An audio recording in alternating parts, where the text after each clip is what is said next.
Mwanza. Kamanda wa polisi mkoa wa Mwanza, Wilbrad Mtafungwa, amewataka wakuu wa polisi wa wilaya, waratibu wa polisi jamii wa mkoa na wilaya, wakuu wa vituo pamoja na polisi kata kutoka maofisini na kwenda kushirikiana na wananchi katika kuzuia na kutatua changamoto za kiusalama. Ametoa agizo hilo wakati wa baraza la kamanda wa polisi mkoa lililowakutanisha maofisa, wakaguzi na askari wa vyeo mbalimbali katika ukumbi wa bwalo la polisi Mabatini, wilaya ya Nyamagana.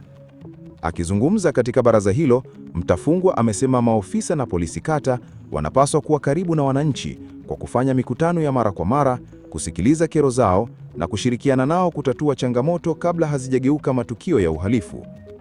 Wakaguzi wa kata, hamieni kwenye kata zenu. Kila mkaguzi aende kwenye kata aliyopangiwa na afande IGP, Inspekta Jenerali wa polisi, na atimize wajibu wake wa kukutana na wananchi, amesema. Ameongeza kuwa ni muhimu kwa askari kwenda katika makundi mbalimbali ya kijamii, kutambua migogoro ya kifamilia, ardhi na kijamii, na kushirikiana na mamlaka nyingine za serikali ikutatua mapema ili kuzuia uhalifu. Viongozi wetu wamekuwa wakisisitiza tutoke maofisini tukazungumze na wananchi. Ninarudia tena kuwataka mfanye hivyo kwa vitendo, amesisitiza. Kwa upande wake, polisi kata wa Mabatini, Shabani Kashakara, ameahidi kutekeleza maelekezo hayo, huku akiwahimiza polisi kata wengine ambao bado hawajafika katika maeneo yao kufanya hivyo mara moja. Naye Fatuma Mpinga, polisi kata wa Mirongo, amewataka wananchi kuacha uoga na kufika katika ofisi za watendaji wa kata ili kuwasilisha changamoto zao za kiusalama, akibainisha kuwa uoga unaweza kuchangia baadhi ya watu kuingia kwenye vitendo vya uhalifu bila kujua. Aidha, Musa Jilatu wa kata la Kishiri ameahidi kutoa huduma bora na ya karibu kwa wananchi kwa kuzingatia maelekezo yaliyotolewa.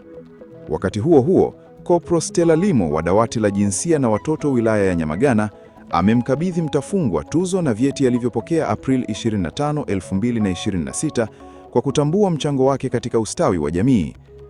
Akizungumza baada ya kupokea tuzo hiyo, Kamanda Mtafungwa amesema jeshi la polisi litaendelea kuthamini askari wanaofanya kazi kwa bidii na weledi, huku akiwahimiza wengine kuongeza juhudi na nidhamu kazini.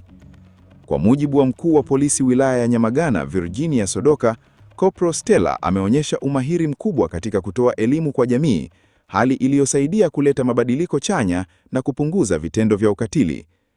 Akizungumza baada ya kukabidhiwa tuzo, Kopro Stella amesema mafanikio yake yametokana na ushirikiano mzuri kati lake, jeshi la polisi na jamii. Tuzo hii ni chachu ya kuendelea kufanya kazi kwa bidii na kuhakikisha jamii inaendelea kuamini na kushirikiana na jeshi la polisi, amesema.